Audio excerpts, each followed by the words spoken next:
Hello everyone, I'm the Saxy Gamer, and today we're here for yet another Civilization VI Wonder Spotlight, where today we'll be taking a look at the Statue of Liberty.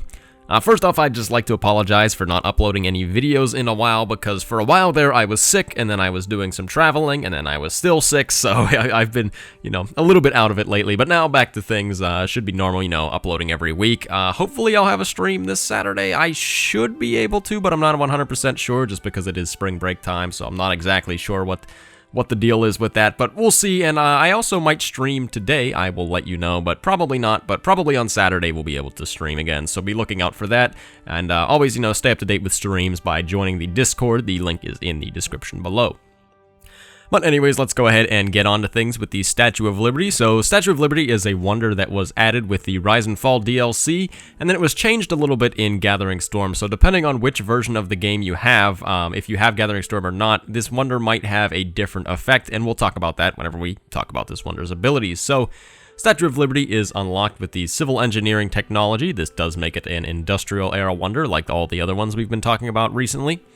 To get the Eureka for civil engineering, what you have to do is construct 7 different district types, and by the time you get to the civil engineering in the game, there's a good chance that you'll have constructed all 7, but really it just depends on how diverse of a game you're playing. If you're playing super focused on science or something like that, maybe you don't have all the districts types built, but if you really want to, it is very easy to get the Eureka for civil engineering.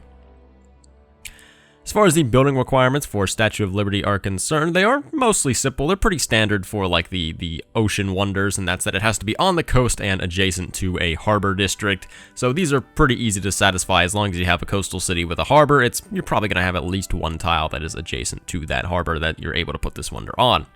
It also does have a production cost of 1,240 production, so it is a little bit expensive, and it's going to be really hard to get if you have this in a city that hasn't already been built up over the past long while. So I wouldn't recommend trying to build this in a new city, which is actually a problem for this wonder, and we'll talk about that in a little bit. But for a good city, you can expect the usual 30 or so turns to construct.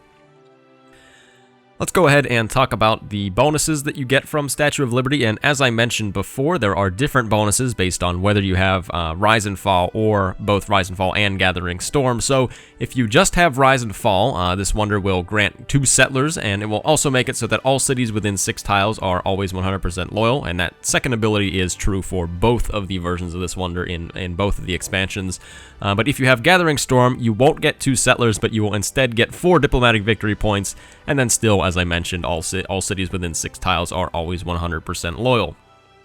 So these 2 abilities are very, very different, and I think it makes the wonder significantly better in Gathering Storm than it does in Rise and Fall, because 2 settlers for 1,240 production, that's not very value. I'm not sure. I mean, maybe if you've spammed out a lot of settlers by this point in the game, each individual settler is going to be pretty expensive, so maybe it actually is relatively indicative of the cost of 2 settlers in terms of production. But if you haven't spammed that many settlers by this point in the game, 1,240 production is going to be a lot more than the cost of 2 settlers. And then all cities within 6 tiles are 100% loyal. That is a good thing in certain cases, especially on certain civs, so such as Phoenicia is a very big one, someone like England that likes to colonize other continents, or even Coupe that has a lot of dotted cities around. So some people like those that will be settling new cities that are all kind of dotted around and maybe will be having some loyalty issues. That makes this bonus pretty good. But the problem that I mentioned before is that this is a wonder that has a very high production cost, so you can't really use it to go settle a new city and then just immediately build this wonder to kind of stabilize those colonies. You have to have the colonies built up a little bit already, and then you're able to get the Statue of Liberty. So it's a wonder that kind of works against itself in that regard, that it's very good for small colonies that really are going to have loyalty problems, but it's very hard to build in small colonies. And then with the 4 diplomatic victory points in Gathering Storm, so this isn't really necessarily all that good. It doesn't really give you yields and stuff, but if you're going diplomatic victory, then obviously you need the points, so 4 of them is pretty substantial and, worth your time.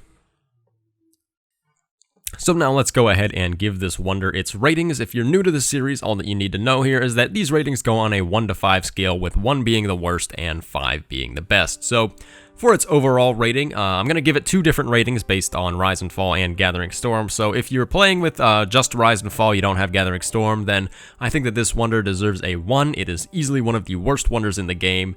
But if you're playing Gathering Storm, I think it deserves a 4, maybe 4 asterisks, because this is a very selective use case wonder. So as far as the use cases are concerned, you can use it to gain diplomatic victory points, and that's really the only reason I gave it a 4 for Gathering Storm, because it does get you effectively, 20% of the way towards a diplomatic victory, so that's a pretty big impact. So for diplomatic victory, it has a sizable impact. For any other victory type though, it's pretty bad and doesn't really get you very far, but just because of how it is for diplomatic victory, that's why I think it deserves the 4.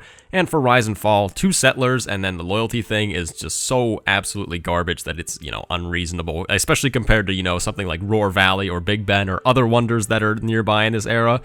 Statue of Liberty is just absolutely terrible.